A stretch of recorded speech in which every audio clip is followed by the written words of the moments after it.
Como vão? Espero que todos bem.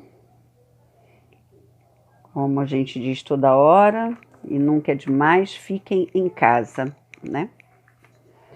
Até que as autoridades médicas, científicas, nos orientem a sairmos novamente em segurança, como a gente já sabe, do uso das máscaras, né? E é isso.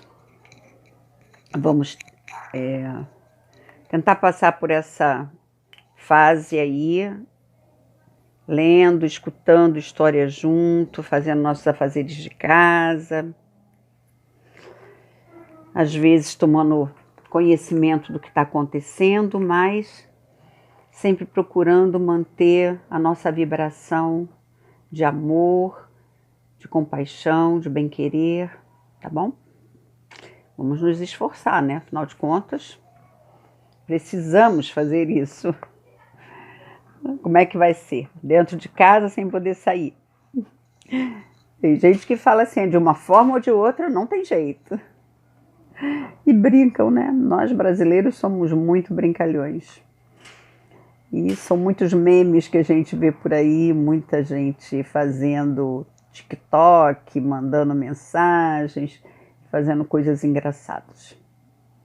Então tá, vou ler o último parágrafo, como sempre faço, e depois dou prosseguimento à parte 11, tá? Quando a humanidade subir a este plano superior, uma influência benéfica se derramará mais copiosamente da que atualmente recebemos.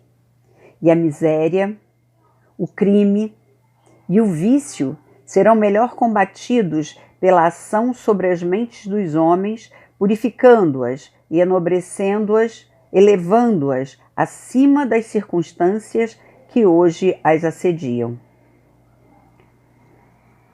Deveis ter notado que quando se projeta um pensamento impuro, de vingança, sórdido ou rancoroso, o envias às pessoas do mundo como uma força viva, como um agente ativo que plana sobre as multidões, obrigando os mais fracos e receptivos a assimilarem-no.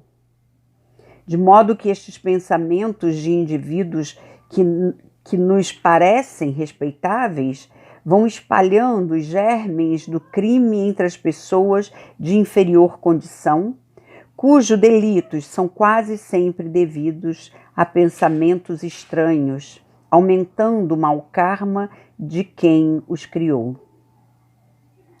Este fato tão importante não é tão conhecido como deveria ser. Cada homem que experimenta um sentimento de ódio lança uma força destrutiva no mundo astral. E quando surpreende uma criatura fraca, vítima de um mau karma e rodeado de más circunstâncias, isto é, submetida a impulsos e paixões que é capaz de dominar, estes maus pensamentos atiram-se sobre ela. Pensamentos que muitas vezes provêm de pessoas que gozam de uma respeitável posição social. Se o infeliz, de natureza débil, vem já excitado por uma injustiça, ultrajado por um inimigo, ele é levado a cometer um assassínio cuja responsabilidade cabe mais ao emissor dos pensamentos do que a ele, que apenas foi a mão que empurrou o punhal. Será impossível fazer desaparecer o crime nas últimas camadas do povo enquanto as classes superiores não educarem seus pensamentos, não purificarem seu mental. Estas que melhor podem compreender a natureza das coisas. Quando o homem conhecer e compreender tudo isto, e o mundo astral se desvendar à vista da humanidade, teremos no pensamento uma formidável força que auxilia e educa.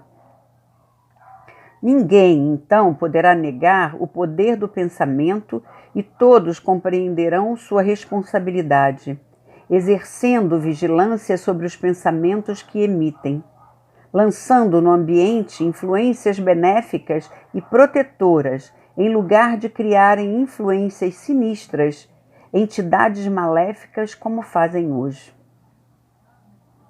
Só então se convencerão os homens da possibilidade de receberem dos mundos superiores o auxílio bendito, como atualmente o recebem, pois mesmo as descobertas que os homens de ciência fazem são inspirações recebidas dos mundos superiores agindo diretamente sobre o mental. Quando o cientista proclama ao mundo uma nova orientação na ciência, quando um William Crookes descobre a gênese dos átomos, uma das mais belas teorias modernas, julgai que isto tenha partido de baixo até elevar-se aos cimos do conhecimento? Eu vos declaro, tais ideias vêm do alto e nunca de baixo, pois os mestres influem nas mentes dos que possuem alguma aptidão ou capacidade suscetível de ser utilizada em benefício do mundo.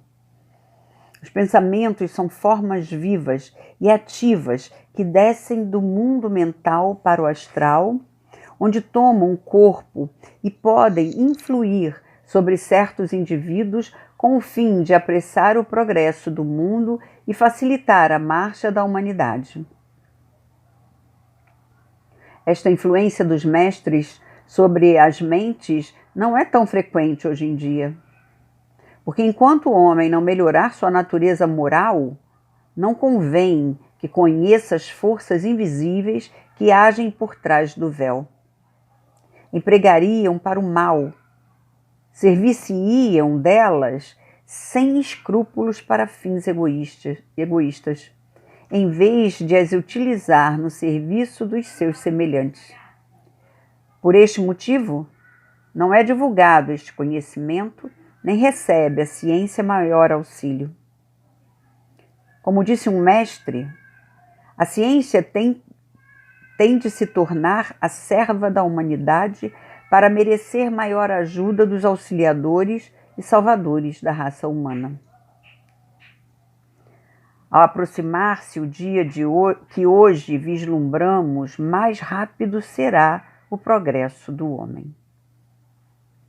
Em educação, penso que ninguém negará o enorme proveito que obteriam os educadores se estes soubessem estimular diretamente as boas qualidades, reprimindo as más.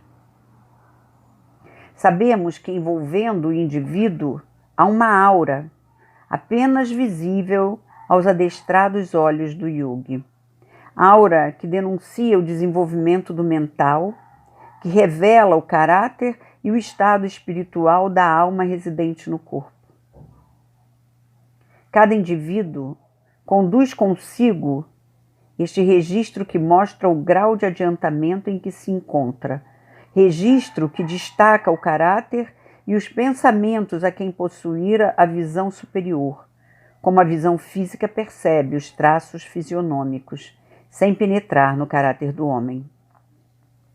Pois bem, quando uma criança nasce, ao passar pelas primeiras fases do crescimento, possui sua aura a particularidade de concentrar todos os resultados kármicos do passado, embora a maior parte das qualidades mentais congênitas e dos poderes morais inatos estejam ainda latentes em estado embrionário.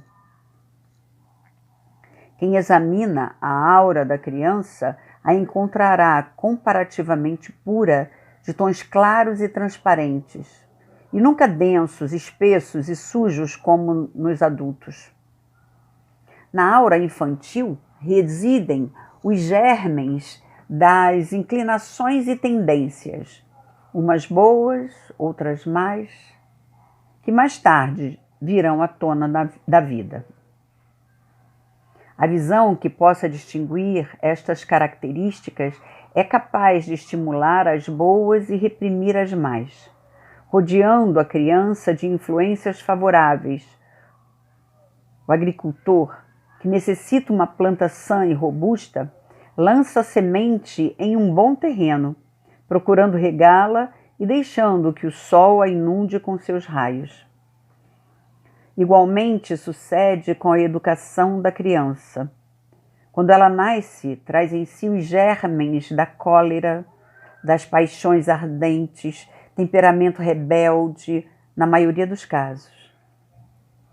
Se os que a cercam fossem dotados de conhecimento e sabedoria, empregariam um verdadeiro método de educação, não consentindo da criança uma só palavra irritada, nem que fosse testemunha de atos de cólera, nem ações passionais. Todos que a rodeassem no círculo íntimo da família deveriam tratá-la com amor, porque o adulto transmite à criança, com a sua presença, as suas qualidades boas ou mais que irradiam constantemente a sua aura no ambiente em que vive. As vibrações da cólera dos mais velhos vão vitalizar e fortalecer os germens ainda adormecidos na criança, provocando seu crescimento criminosamente. Assim é necessário rodear a criança de influências estimulantes de tudo o que é bom, nobre e puro. Se assim se procedesse com todas as crianças, a humanidade avançaria espiritualmente com rapidez, enquanto que atualmente caminha com passos claudicantes. A ignorância obscurece a mente dos homens e por isso não sabem como educar as criancinhas. Todos os métodos empregados são estéreis e vãos. Mas não haverá fracasso quando o conhecimento aumentar e os professores educarem as crianças consultando a aura de cada uma e não agindo cegamente como hoje. Só então serão educadas por meio do conhecimento real e não pela ignorância. Esta necessidade da verdadeira educação explica porque nos tempos antigos confiava-se toda criança a um preceptor religioso ou guru, cuja mente disciplinada influía na do educando através de uma intuição mais profunda que a dos homens vulgares.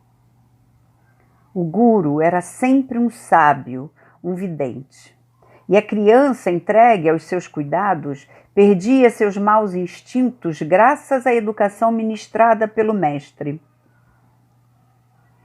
À medida que os verdadeiros gurus foram desaparecendo, o gênero humano perdeu esta grande vantagem que recobrará quando o conhecimento estiver mais difundido pela massa e quando uma fase mais elevada do seu desenvolvimento tornar-se possível esta nobre educação da infância. Em todas as modalidades do conhecimento, os métodos serão mudados. O médico não precisará diagnosticar uma enfermidade por meio dos sintomas, nem pelo raciocínio, mas sim pela vidência, percebendo diretamente a causa da moléstia. Já alguns indivíduos diagnosticam por meio das suas faculdades de clarividência, cuja visão penetra através da matéria física, percebendo onde está o mau funcionamento do organismo, qual o órgão afetado. Graças à clarividência, o médico possui as informações que lhe são necessárias e que permitem agir com inteira certeza, como também acompanhar o efeito dos medicamentos empregados. Imaginai quão diferente seria a medicina se os médicos possuíssem esta clarividência que hoje é apanágio de tão poucos, faculdade pela qual poderiam diagnosticar com segurança e receitar com absoluta precisão segundo o que tivessem visto. Coisa semelhante sucederá com a química. Quando os químicos forem senhores de sua visão astral, obterão muito mais do que hoje, e em vez de combinarem corpos e analisar suas proporções e equivalências por mera conjuntura, sem possuírem completa certeza do resultado das reações, procederão com exata visão das forças e agentes químicos, facilitando o avanço da ciência, prevenindo inúmeros acidentes hoje tão comuns. Encontramos no número de novembro de 1895 da revista Lucifer um artigo que apresenta várias sugestões sobre o modo de realizar-se o progresso da ciência. Ali se expõe que quando o homem souber utilizar-se do seu veículo astral, se ampliarão consideravelmente os limites do conhecimento. Com relação à psicologia, veremos que quando os homens puderem se comunicar uns com os outros por meio do pensamento, sem empregar os métodos lentos da pena e da imprensa, as ideias voarão de cérebro a cérebro sem necessidade dos lentos e grosseiros processos de hoje. Podereis compreender, quanto ao plano físico, a significação desta generalizada transmissão do pensamento. Assim é que a ideia de separação não existirá, então, como existe hoje, pois que nem montes nem mares poderão afastar o homem de seus amigos e parentes.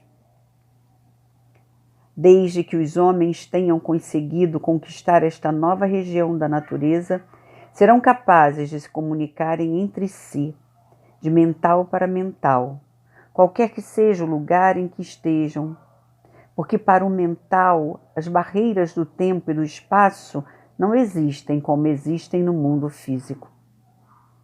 Quando o homem tiver aperfeiçoado o seu veículo astral, estará sempre em contato com os que ama, e as dores da ausência terão desaparecido. Assim também a morte, que terá perdido o poder de separar.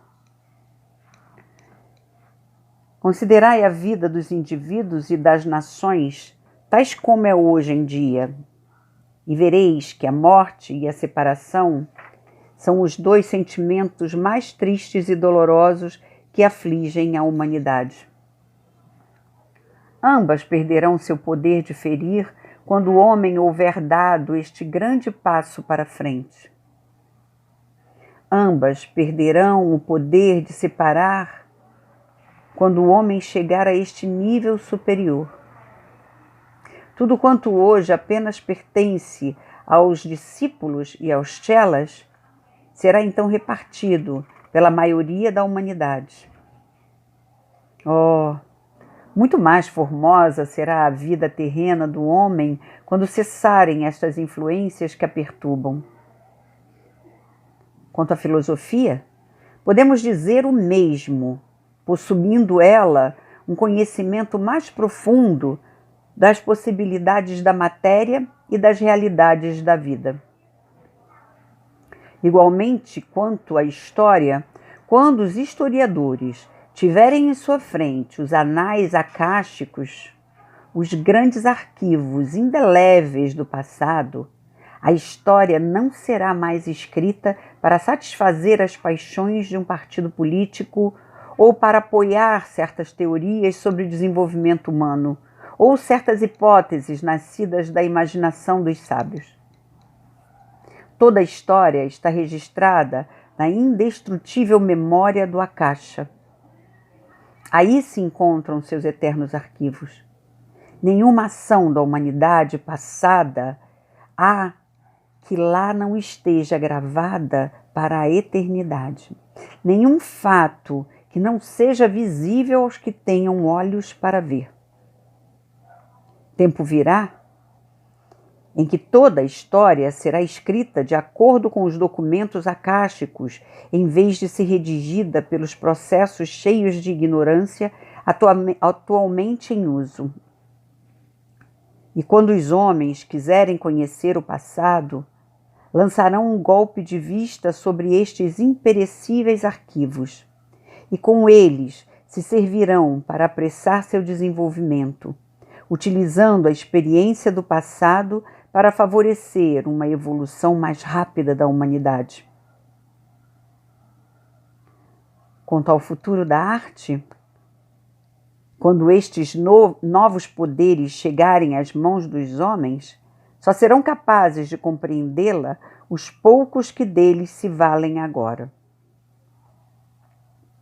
Novas formas de intraduzível expressão, colorações de inimitável esplendor, nuances desconhecidas ao mundo físico tomarão vida na sutil matéria do plano astral. Tudo isto será então do domínio da arte enriquecida pelas formas e cores das regiões superiores, com as maravilhosas possibilidades que os sentidos sutis descobrem. Que diremos então do poder e do governo? A realeza divina reaparecerá sobre a terra. Será restaurada a monarquia divina e os homens ocuparão na sociedade o lugar correspondente ao seu grau de evolução, e não segundo os caprichos dos poderosos e o compádrio, como sucede hoje. Todos os homens se conhecerão a si mesmos, cada um saberá o seu valor e o seu grau evolutivo, como também estará em condições de perceber o dos outros, pois que a aura individual trará impressa suas qualidades mentais e morais, e daí decorre a posição social que cada um merece ocupar. Os jovens serão encaminhados à profissão melhor adequada às suas aptidões e faculdades, não havendo descontentamento que lavra hoje em dia e que tem sua causa na decepção das vocações erradas, no sentido de quem sofreu uma injustiça. E o desalento que invade a alma ao ver que possui aptidões que não podem ser aproveitadas. Se todos os homens tivessem um verdadeiro conhecimento, compreenderiam que as circunstâncias em que se encontram são kármicas. Mas agora, apenas nos preocupamos com as massas e não com os indivíduos. O descontentamento será impossível quando cada homem estiver no lugar para o qual o capacitem suas notórias faculdades, e assim tornar-se-á a sociedade novamente bem organizada. Aprenderemos também como tratar os tipos inferiores da humanidade. Não mais castigaremos os criminosos, não os mataremos, porque os nossos olhos verão o ponto fraco no qual a assistência deve ser levada. Serão instruídos, serão tratados como doentes da alma que precisam de cura. Não somente mudará toda a sociedade graças a essa influência sobre a natureza dos homens, como igualmente mudará de aspecto o próprio reino animal sob o poder reformador do homem. Já não será o tirano e o opressor como faz agora, mas o educador e o mestre do mundo animal. Cumprirá seu destino de ser o auxiliador do bruto e não o seu explorador abusivo, o carrasco como se apresenta em nossos dias. Todas as formas de crueldade irão desaparecendo pouco a pouco, e o sangue dos animais não manchará a terra como abundantemente acontece agora.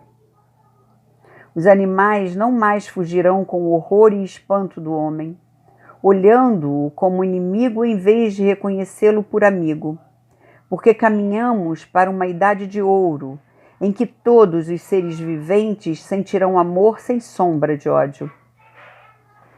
Tudo quanto tenho exposto parece um conto de fadas, mas tal é a realidade da próxima fase da evolução humana, o resultado da conquista do plano astral. O que será então quando o homem ainda mais se elevar, conquistando o mundo mental. Apenas posso vos dar um dos 2 exemplos que mostram a ideia da expansão triunfante da consciência. Nesta época, ainda tão afastada de nós, admitamos, por exemplo, um orador e seu auditório. Que diferença encontraremos na natureza da eloquência e no efeito que ela produzirá sobre o público? Em lugar de se ouvir palavras, sons articulados que atingem os nossos ouvidos e não transmitem senão uma pequena parte do pensamento, de maneira imperfeita e inexata, o auditório verá então o pensamento tal como ele é. O pensamento jorrará diante dos seus olhos, revestido de deslumbrantes cores, tendo tonalidades sonoras de sublime harmonia e uma forma tão perfeita e delicada, como se o orador estivesse entoando um hino que transbordasse a sala de perfeitos acordes. A sua linguagem de formas coloridas irá ao ponto de fazer vibrar todos os corpos superiores dos ouvintes. Tal será a eloquência do futuro, quando os homens tiverem conquistado este mundo superior da consciência e da vida. Direis que o sonho? Eu vos declaro, existem hoje homens que podem atingir este plano de consciência, que podem conhecê-lo e sentir-lhe os efeitos. Estes seres humanos já atravessaram os véus que impedem a vista à maioria dos homens e que dificultam reconhecer as belas possibilidades da vida.